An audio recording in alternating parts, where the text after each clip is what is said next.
নমস্কার, আমার ভুরিভোজ চ্যানেলে সকলকে স্বাগত জানাই। Welcome to my channel Bhurivoj. আজকে বানাবো আলু পেঁপের তরকারি। তার জন্য আলু আর পেঁপেটাকে এইভাবে কেটে নিয়েছি ডুমো ডুমো করে, একটু সেদ্ধ করে নেব। এবার সেদ্ধ করার সময় আমি এর মধ্যে দিয়ে দিচ্ছি লবণ। পেঁপে যতক্ষণ সেদ্ধ হচ্ছে ততক্ষণ পাশে কড়াই বসিয়ে আমি বড়ি ভেজে নেব।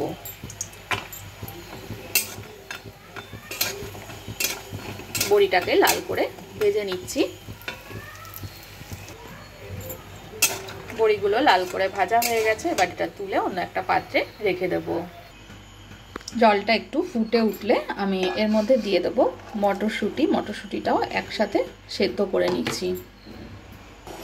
কড়াইতে তেলটা ভালো করে গরম করে নিয়ে এবার আমি দিয়ে দিচ্ছি এর মধ্যে ফোড়নে পাঁচফোড়নটা ভালো করে ভেজে নেব।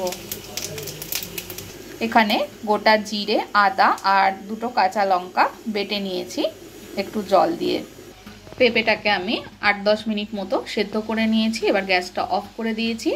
জল থেকে পেঁপে, আলু, মটরশুঁটি এগুলো তুলে নেব। পাঁচফোড়নটা ভাজা হয়ে গেলে এর মধ্যে দিয়ে দিচ্ছি জিরে, আদা আর কাঁচা লঙ্কা বাটা। এটা কষিয়ে নিতে হবে, নইলে কাঁচা মশলার যে গন্ধ বেরোবে সেটা কিন্তু ভালো লাগবে না তরকারিতে। তাই তেলের ওপর দিয়ে প্রথমে জিরে, আদা, কাঁচা লঙ্কাটা কষিয়ে নেব। জিরে, আদা আর কাঁচা লঙ্কা এটা কষানোর সময় মশলাটা দিয়ে দিচ্ছি এর মধ্যে হলুদ গুঁড়ো। একটু হলুদ গুঁড়ো দিয়ে দিলাম। হলুদ গুঁড়োটা মিশিয়ে নেব।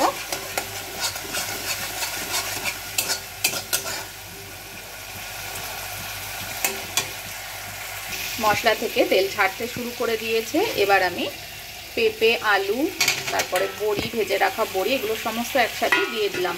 পেঁপেটাকে কিন্তু পুরোপুরি একদম সেদ্ধ করিনি, এটা 8-10 মিনিট মতো পেঁপেটা সেদ্ধ করে নিয়েছি, যাতে পেঁপেটা কষানো যায় সেরকমভাবে পেঁপেটা সেদ্ধ করে নিতে হবে।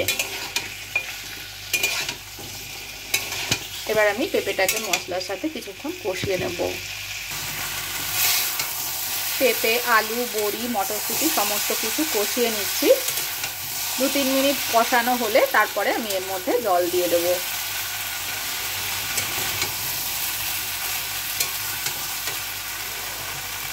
পেঁপে, আলু, বড়ি এগুলো কষানোর সময় আমি এর মধ্যে আরও একটু নুন দিয়ে দিলাম সামান্য।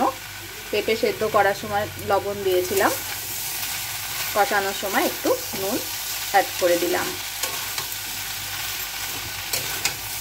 এটা কষানো হয়ে গেছে। এবার আমি এর মধ্যে দিয়ে দেব পরিমাণ মতো জল।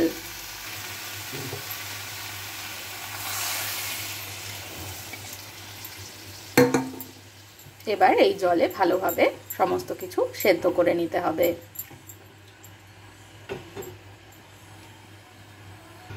10 মিনিট মতো পেঁপেটা সেদ্ধ করে নিতে হবে। তারপরে দেখে নেব খুন্তি দিয়ে সেদ্ধ হয়েছে নাকি। পেঁপে, আলু সমস্ত কিন্তু ভালো করে সেদ্ধ হয়ে গেছে।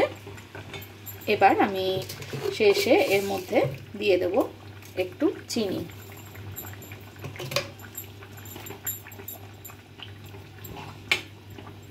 চিনিটা মেশানো হয়ে গেলে একদম শেষে যেটা দেব সেটা হচ্ছে ধনেপাতা।